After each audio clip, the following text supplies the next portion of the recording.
dead soft, half hard, hard wires, so many different gauge sizes, brand of wires that I want to get.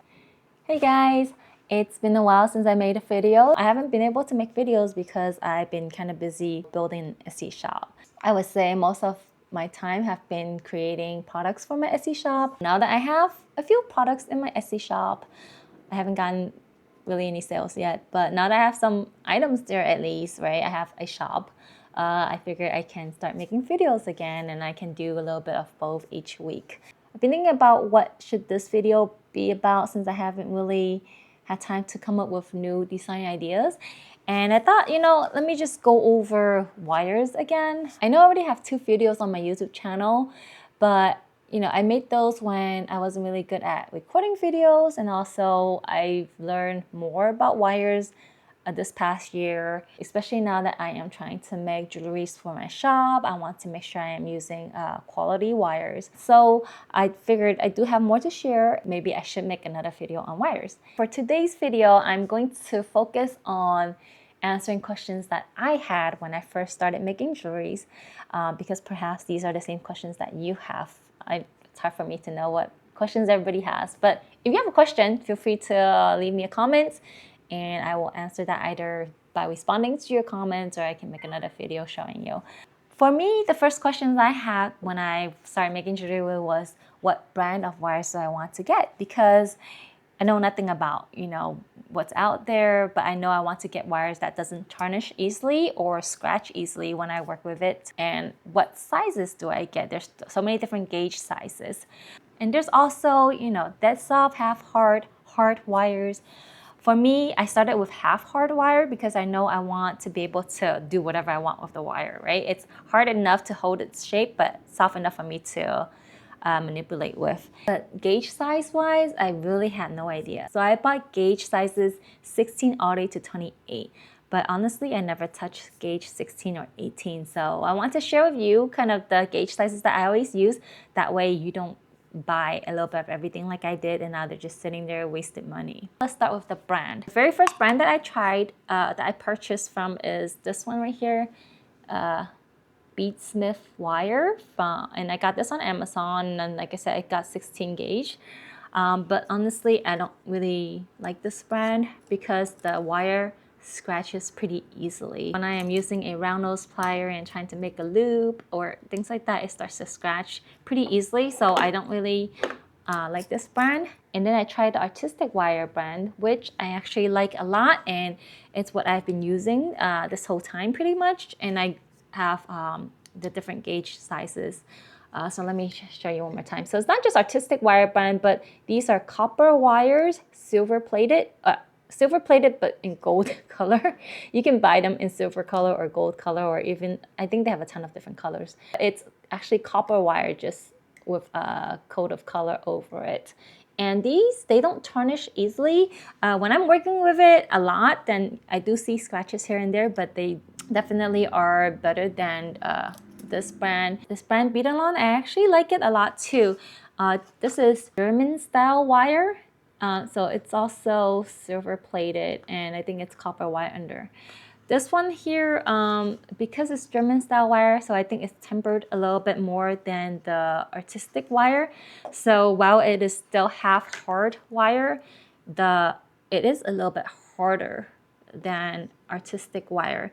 So between the Beadalon brand or Artistic Wire brand, I actually like them both. I wouldn't say I prefer one over the other. They're both good. I think Artistic Wire, it costs a little bit more, but also comes with a lot more, maybe about $15 for one, whereas I think I can get the Beadalon wires for less than $10, but it comes with less wire. They're probably the same price for the amount of wire. Now let's say I just want to try out 24 gauge wire, or I just want to try out a square shaped wire, then I kind of prefer buying the Beadalon only because it comes with a smaller portion. I'm not paying so much for wires that I don't know if I'm going to end up using. For my hobby projects, DIYs, I like to use these copper wires. But for my Etsy shop, I want to use wires that are long lasting and doesn't tarnish. So I've decided to use sterling silver and 14K gold filled wires. For those, I've been buying the wires on Etsy, and they usually just come like this in a bag with the wire.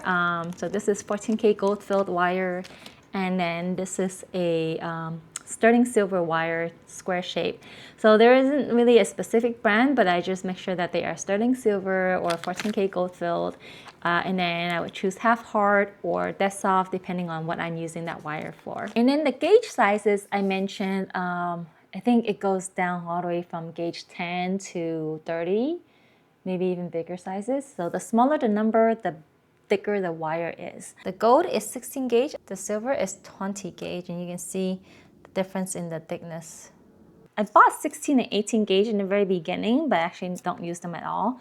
18 gauge maybe 5% of the time, but 16 I never touch it. My preferred go-to wire size is 20 gauge for the frame of the earring.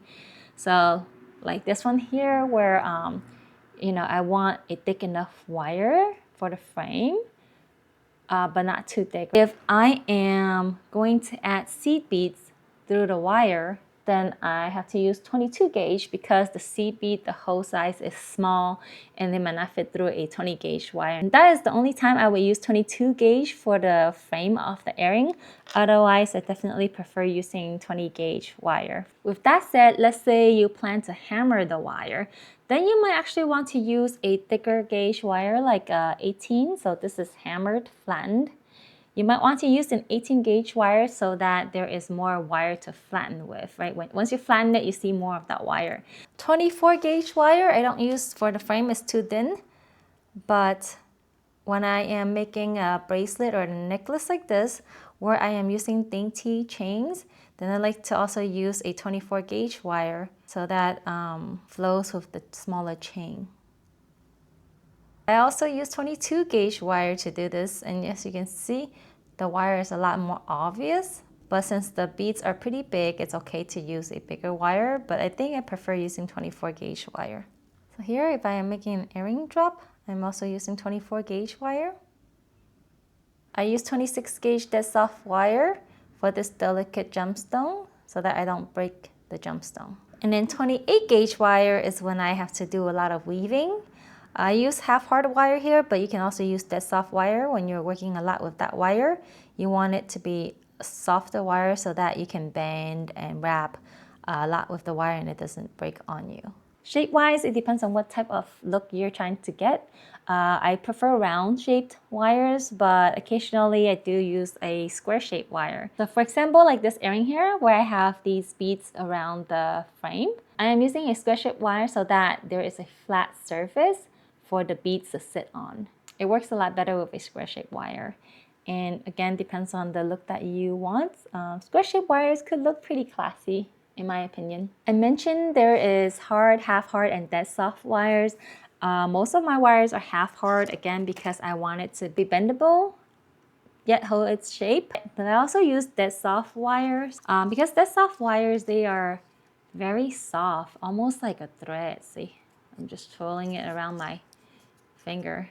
It's almost like so soft, like a thread, that you can do so much with it. But at the same time, once you work with it a lot, it gets harder and harder. So keep that in mind too. For me, I use dead soft wire when I know I'm going to be using that wire, moving that wire a lot, weaving with it, going through beads and gemstones over and over again, because I need it to be flexible like a thread, kind of like this cat tutorial that I did. And the other times I need to use the dead soft wire is when I am working with delicate gemstones. Like this gemstone, you can see at the very tip, this is where the hole is. If I am using like even half hard wire, this tip of the gemstone can break so easily, so I prefer using dead soft wire. But even with dead soft wire, if you are not careful, this part can still snap off. Definitely for delicate gemstones like this, you will want to use a dead soft wire. So far, I use gauge 26 for it. If there are any type of jewelries that you want to make, feel free to let me know in the comments too. You know, I have time now and I can explore, and when I figure something out, I can show you guys how to do it too. We can all learn together. So again, thank you so much for watching. Thank you.